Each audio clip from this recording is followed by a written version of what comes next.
Hello दोस्तों, आप सबों का स्वागत है आपका अपना YouTube channel MS IPS study में। आज हम लोग देखेंगे bachelor of art BA part 3। जो ऐसे छात्र जो पॉलिटिकल साइंस ऑनर्स लिए हुए हैं उनका जो पेपर 8 का जो एग्ज़ाम होता है BA पार्ट 3 में, उन लोगों का जो VVI महत्वपूर्ण क्वेश्चन था उसके बारे में हम लोगों ने पिछले वीडियो में डिस्कस किया था। और एक एक करके जो क्वेश्चंस है हम लोग देख रहे हैं, तो उसी VVI क्वेश्चंस का ये आपका तीसरा क्वेश्चन है। चलिए हम लोग समय को ना गंवाते हुए अपने प्रश्न की ओर आते हैं। मैं एक बात आप सबों को बता दूं, अगर आप मेरे चैनल को अभी तक सब्सक्राइब नहीं किए हैं तो हमारे चैनल को सब्सक्राइब कर लें और बेल आइकन को प्रेस कर लें और लाइक करना बिल्कुल ना भूलें, ताकि जो भी वीडियो हमारे इस चैनल MS IPS स्टडी पे डाला जाए आपके पास जो है तुरंत उसका नोटिफिकेशन आ सके और आप इस वीडियो को देख करके और अपना जो भी क्लास की जानकारी आपको चाहिए, हम लोगों ने प्रत्येक वर्ग का स्टडी वीडियो डालने का इस पे लगभग प्रयास कर रहे हैं। चलिए बहुत बहुत धन्यवाद। अब हम लोग अपने क्वेश्चंस की तरफ आगे बढ़ते हैं। चलिए आज का हम लोग का प्रश्न है, भारत के स्थानीय स्वशासन की विकास की विवेचना करें। भारत में जो स्थानीय स्वशासन है इसके विकास की विवेचना करना है। इस प्रश्न पे ये क्वेश्चन आपको इस प्रकार भी आ सकता है, स्वतंत्रता प्राप्ति के पश्चात भारत में स्थानीय स्वायत्त शासन के विकास का वर्णन प्रस्तुत करें। इस प्रकार भी आपका क्वेश्चन आ सकता है। मैंने दोनों जो क्वेश्चन जिस प्रकार से आ सकता है एग्ज़ाम में, उसको हम एक ऑलरेडी लिख चुके हैं और आप लोगों को बता भी दिए। अब देखिए, track the evolution of local self government in India after independence. चलिए अब हम लोग इस पे विशेष ध्यान देते हैं, इस क्वेश्चन पे, भारत के स्थानीय स्वशासन के विकास की विवेचना। चलिए सबसे पहले मैं आपको बता दूं, जो देश को जनतांत्रिक शासन प्रणाली प्रदान करने के लिए भारत के संविधान में पंचायती राज का व्यवस्था का प्रावधान किया गया है। यानी कि देश को जो जनतांत्रिक शासन प्रणाली प्रदान करने के लिए भारत के संविधान में पंचायती राज व्यवस्था का प्रावधान किया गया है। अब इसके बाद हम लोग देखते हैं, आपको अच्छे तरीके से समझ में आ गया होगा। मेरे प्यारे छात्रों, अगर कोई भी आपको दिक्कत होता है तो कमेंट बॉक्स में कमेंट करें। मैं अर्थक प्रयास करूंगा आपके जो भी कमेंट बॉक्स में कमेंट आए हैं उनका रिप्लाई देने का। इसके बाद है, संविधान के 40वें अनुच्छेद में यह कहा गया है कि संविधान के 40वें अनुच्छेद में यह कहा गया है कि राज्य ग्राम पंचायतों को संगठित करने के लिए कदम उठाएगा। क्या करेगा? राज्य ग्राम जो है पंचायतों को संगठित करने के लिए कदम उठाएगा। किस अनुच्छेद में कहा गया है? तो संविधान के 40वें अनुच्छेद में कहा गया है। और इन पंचायतों को इतनी सत्ता तथा शक्तियाँ दी जाएगी, मतलब इन पंचायतों को इतनी सत्ता और इतनी इसको ताकत दी जाएगी, इतनी इसको शक्ति दी जाएगी जो उनको इस योग्य बना सके। क्या कर सके? उनको इस योग्य बना सके कि वे संयुक्त सरकार की इकाइयों के रूप में कार्य कर सके, कि वे संयुक्त सरकार की इकाइयों के रूप में जो है कार्य कर सके, अपना वर्क कर सके। इसके बाद है, सत्तारूढ़ कांग्रेस दल ने पंचायती राज की स्थापना से संबंधित अपनी नीतियां लागू करनी आरंभ कर दी। कौन आरंभ कर दी? तो सत्तारूढ़ कांग्रेस दल ने पंचायती राज की स्थापना से संबंधित अपनी नीतियां लागू करनी आरंभ कर दी और एक समिति की नियुक्ति की गई। क्या की गई? एक समिति की नियुक्ति की गई जिसमें डॉक्टर कैलाश नाथ कटाजू, कौन थे? डॉक्टर कैलाश नाथ कटाजू, श्री जगजीवन राम, कौन थे? श्री जगजीवन राम, गुलजारी लाल नंदा, ज्ञानी गुरुमुख सिंह मुसाफिर, इसके बाद थे केशवदेव मालवीय, इसके बाद श्रीमन्नारायण इसके सदस्य थे। कौन कौन सदस्य थे एक बार हम लोग और रिपीट कर लेते हैं। चलिए कौन कौन सदस्य थे इसको हम लोग एक बार और रिपीट कर लेते हैं। डॉक्टर कैलाश नाथ कटाजू, श्री जगजीवन राम, गुलजारी लाल नंदा, ज्ञानी गुरुमुख सिंह मुसाफिर, केशवदेव मालवीय और श्रीमन्नारायण इसके सदस्य थे। प्यारे छात्रों, आपको अगर कोई भी दिक्कत होता है तो आप ज़रूर कमेंट करें। चलिए आपको अच्छे तरीके से समझ में आ रहा होगा, मैं ऐसे आशा करता हूँ। चलिए आगे हम लोग बढ़ते हैं। 19 जुलाई यानी 19 जुलाई को सन 1954 को इसने एक प्रतिवेदन सरकार को प्रस्तुत किया। क्या किया? 19 जुलाई सन 1954 को इसने एक प्रतिवेदन सरकार को जो है प्रस्तुत किया। क्या किया? प्रस्तुत किया। अब हम लोग देखेंगे ग्राम पंचायत समिति की मुख्य सिफारिशें। जो ग्राम पंचायत की समिति की मुख्य जो सिफारिशें थे वो क्या क्या थे, प्रत्येक बिंदुओं पर हम लोग अच्छे से चर्चा करेंगे। विद्यार्थियों, आप लोग बस हमारे वीडियो के साथ बने रहिए, मैं प्रयास करूंगा आपको अच्छा से अच्छा समझाने का। चलिए हम लोग पहला जो सिफारिश था तो क्या था, चूँकि पंचायत व्यवस्था स्वस्थ प्रजातांत्रिक परंपराओं के लिए आधार देती है। क्या करती है? पंचायत व्यवस्था स्वस्थ प्रजातांत्रिक परंपराओं के लिए आधार देती है। सरकार द्वारा इसके विकास को प्रोत्साहित किया जाना चाहिए। क्या किया जाना चाहिए? सरकार के द्वारा इसके विकास को प्रोत्साहित किया जाना चाहिए ताकि वह समाज और प्रशासन के सामाजिक, आर्थिक और न्यायिक आदि कार्यों में सक्रिय योग दे सके।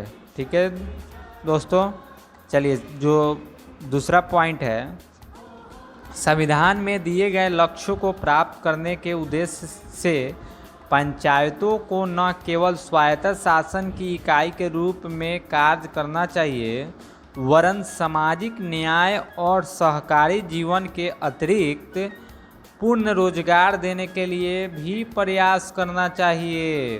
ठीक है, चलिए पॉइंट नंबर 3 पे हम लोग आते हैं। ग्राम पंचायतों के द्वारा आर्थिक और राजनीतिक सत्ता का विकेंद्रीयकरण कर दिए जाने पर संविधान के आधारभूत सिद्धांत सरलतापूर्वक प्राप्त किए जा सकते हैं। एक बार और हम लोग इसको समझाने का मैं प्रयास करता हूँ। ग्राम पंचायत जो होता है उसके द्वारा जो आर्थिक और राजनीतिक सत्ता का विकेंद्रीकरण कर दिए जाने पर संविधान के जो आधारभूत सिद्धांत है उसको जो है सरलतापूर्वक प्राप्त किया जा सके। ठीक है बच्चों, चलिए हम लोग इसके बाद आते हैं चौथा क्वेश्चन पे। एकता लाने के लिए ग्राम पंचायतों के चुनाव में सर्वसम्मत को बहुत महत्व दिया जाए। क्या किया जाए? एकता लाने के लिए ग्राम पंचायत के चुनाव में सर्वसम्मत को बहुत महत्व दिया जाए। सरपंच का चुनाव सर्वसम्मति से किया जाना वांछनीय है। क्या वांछनीय है बच्चों? तो सरपंच का चुनाव सर्वसम्मति से किया जाना वांछनीय है। इसके बाद जो हमारा 5वां पॉइंट है, ग्राम पंचायतें दलों की राजनीति से दूर रखी जाए। क्या किया जाए? ग्राम पंचायत जो है उसके जितने भी दल हैं उनको पॉलिटिकल से, राजनीति से दूर रखा जाए ताकि ग्रामीण जीवन में उत्साह तथा एकता उत्पन्न कर सकने में समर्थ हो। चलिए जो हमारा 6ठा पॉइंट है, ग्राम पंचायत ऐसा प्रजातंत्र विकसित करे कि ग्रामीण जीवन के सभी पक्षों का प्रतिनिधित्व कर सकने के योग्य नेतृत्व जो है पनप सके। ठीक है, चलिए जो हमारा 7 पॉइंट है, 7वां पॉइंट है, राज्य भूमि सुधार के व्यवस्थापन में ग्राम पंचायत का प्रत्यक्ष सहयोग ले तथा मध्यस्थों को समाप्त कर दिया जाए। क्या समाप्त करने की बात कही गई है इसमें? तो मध्यस्थों को समाप्त कर दिया जाए। ठीक है विद्यार्थी। चलिए विद्यार्थी लोग, हम लोग आते हैं 8वां पॉइंट पे। मैं आशा करता हूँ कि आपको अच्छे से समझ में आ रहा होगा। चलिए आप लोग थोड़ा सा जो है इसको ध्यानपूर्वक सुनिएगा, और सुनने के बाद आप लोग इसको एक स्क्रीनशॉट ले करके और इसको अच्छा से पढ़िएगा। तब जा कर के आप जब एग्जामिनेशन हॉल में आप बैठिएगा तो आप सुने रहिएगा प्लस आप पढ़े रहिएगा, तो एग्जामिनेशन हॉल में आपको कोई दिक्कत नहीं होगा, कोई परेशानी नहीं होगा। आप बिल्कुल निश्चिंत होकर के मेरे साथ आप जुड़े रहिए। MS IPS स्टडी चैनल आप सबों का जो है बिल्कुल जैसा मतलब कि हो सके उतना से अधिक हम लोग चाहेंगे कि जितने क्लास का हो प्रत्येक वर्ग के हम लोग वीडियो डालने का प्रयास करते रहेंगे। चलिए हम आप लोग अपने पॉइंट पे आते हैं। देखिए, पंचायत स्थानीय परंपराओं, आवश्यकताओं और परिस्थितियों के दृष्टिगत संगठित की जाए। एक समान स्तर पर लाने के लिए पंचायतों को विवश करना अनुपयुक्त है। क्या है? एक समान स्तर पर लाने के लिए पंचायतों को विवश करना अनुपयुक्त है। चलिए जो हमारा 9वां पॉइंट है, 9वां नंबर है, चुनाव का आधार मताधिकार। एडल्ट जो फ्रेंचाइज हो, सभी वयस्क ग्राम सभा के सदस्य हो। क्या हो? सभी जो वयस्क ग्राम सभा के सदस्य हो। किसी ग्राम में वयस्क यानी जवान की संख्या बहुत अधिक होने पर वहाँ के प्रत्येक परिवार से प्रतिनिधियों को मिलाकर ग्राम सभा बनाई जाए। यानी कि अगर संख्या बहुत हो जाता है तो वहाँ के जो प्रत्येक फैमिली हैं, परिवार हैं, उनके प्रतिनिधियों को मिलाकर एक ग्राम सभा बनाई जाना चाहिए। ग्राम पंचायतों के सदस्य का चुनाव जो है इसी ग्राम सभा से किया जाए। क्या किया जाए? ग्राम सभा का जो पंचायत का सदस्य का चुनाव है इसी ग्राम सभा से किया जाए। चलिए हमारा जो 10वां पॉइंट, ग्राम पंचायत के सदस्यों की संख्या गांव की संख्या के अनुसार होनी चाहिए, वो काफ़ी आवश्यक है। इसके बाद पंचायत में अनुसूचित और जनजातियों को उनकी संख्या के आधार पर सुरक्षित सदस्यता प्राप्त हो। क्या हो? उनकी जनसंख्या के आधार पर जो है सुरक्षित सदस्यता प्राप्त हो। इसके बाद है 11 नंबर जो हमारा पॉइंट है, चुनाव जो है सर्वसम्मति से किए जाने के प्रयास हो। ऐसा संभव न होने पर गुप्त मतदान द्वारा चुनाव किया जाना चाहिए। क्या किया चाहिए? गुप्त मतदान। मत पत्र पेटियों, बैलेट बॉक्सेज जो होते हैं, इनके लिए PP आदि का प्रयोग किया जाना चाहिए। ठीक है, तो चलिए हम लोग आगे बढ़ते हैं नेक्स्ट पेज पे। ठीक है, बिल्कुल एक बार और कह रहा हूँ, जो विद्यार्थी आप चैनल को सब्सक्राइब नहीं किए हैं प्लीज़ सब्सक्राइब करना बिल्कुल ना भूलें। इसको ज़रूर से ज़रूर सब्सक्राइब करें। ठीक है, चलिए हम लोग आगे बढ़ते हैं अपने प्रश्न। चलिए इसके बाद जो 12 नंबर पॉइंट है जो आपके स्क्रीन पे हैं,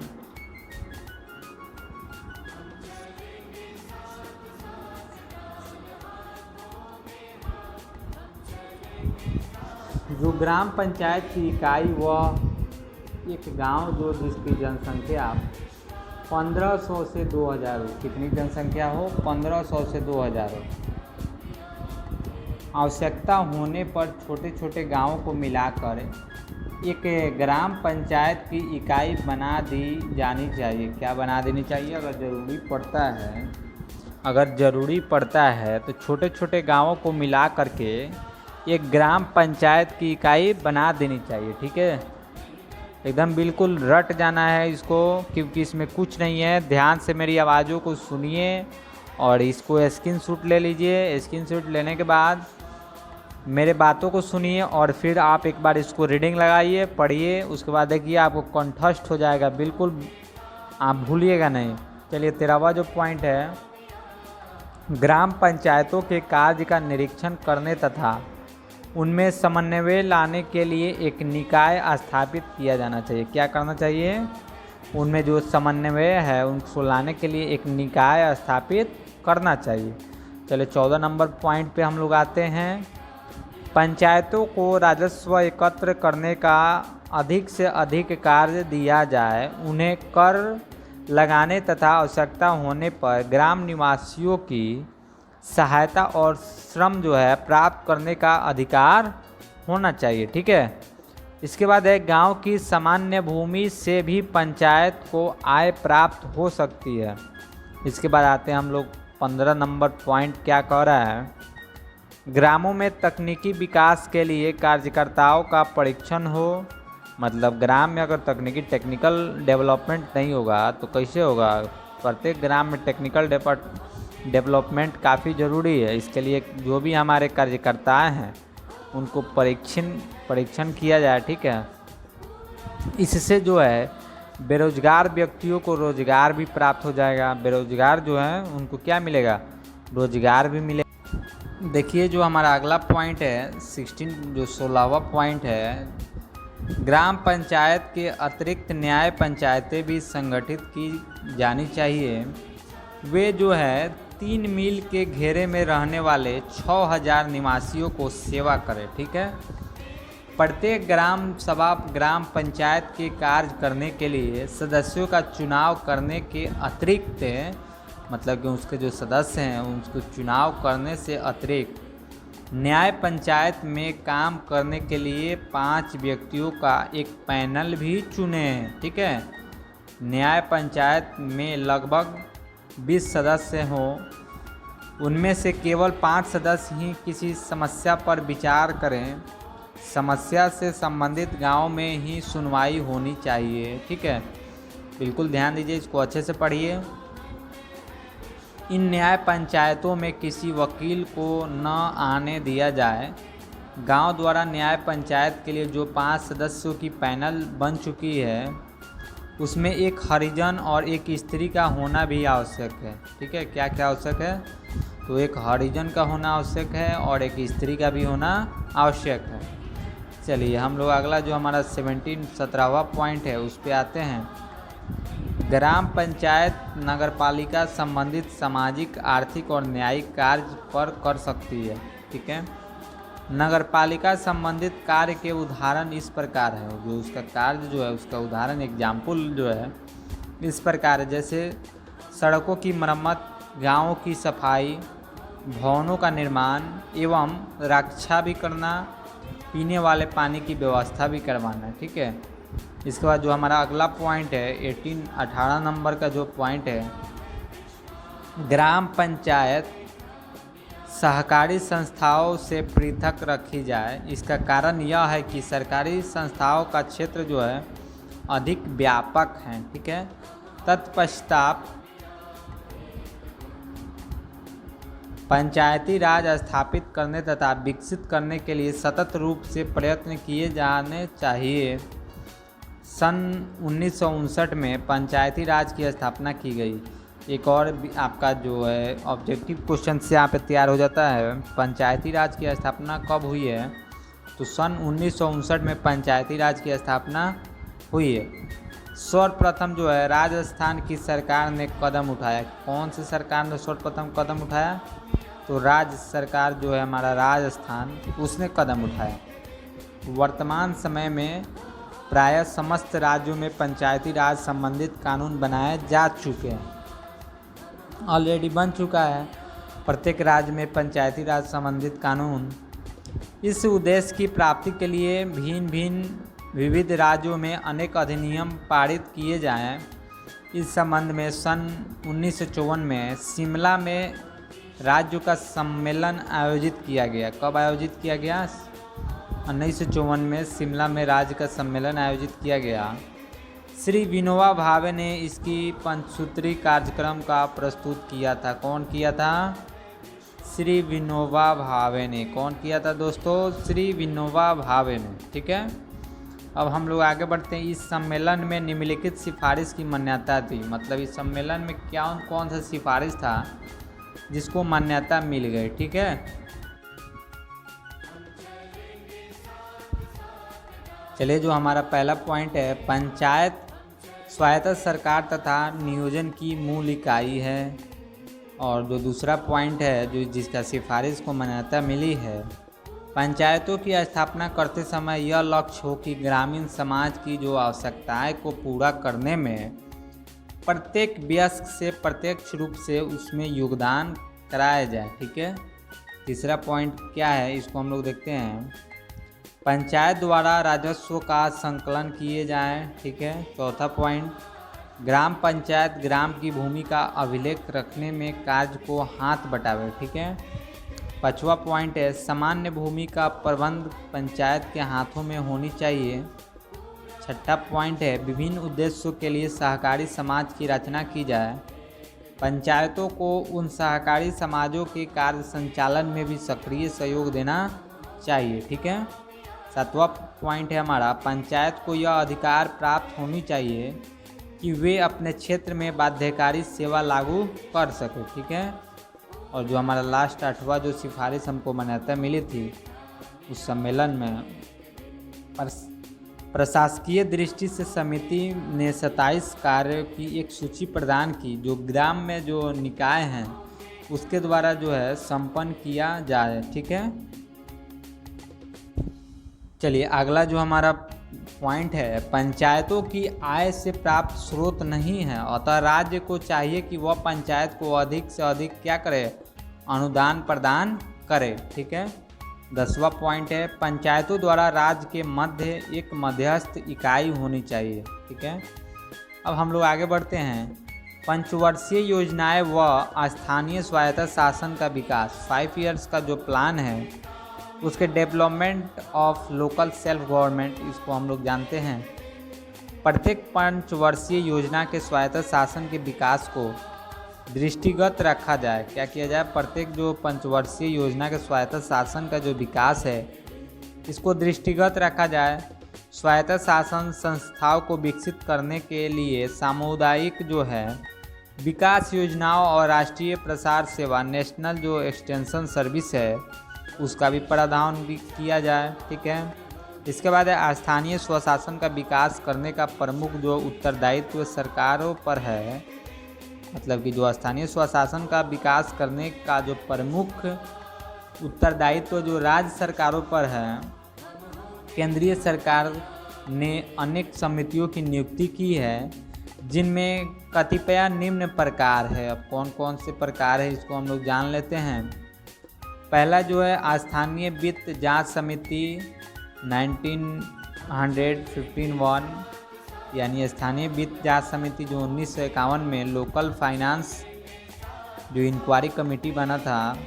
इसके बाद दूसरा नगरपालिका कर्मचारी प्रशिक्षण समिति, नगरपालिका कर्मचारी प्रशिक्षण समिति जो है जो 1963 में जो committee on training of municipal employees जो 1963 में इसका गठन किया गया था। इसके बाद तीसरा नगरीय स्थानीय निकायों की वित्तीय स्रोत समिति जो 1963 में committee of ministers on augmentation of financial resources of urban local body जो 1963 में इसका गठन किया गया था।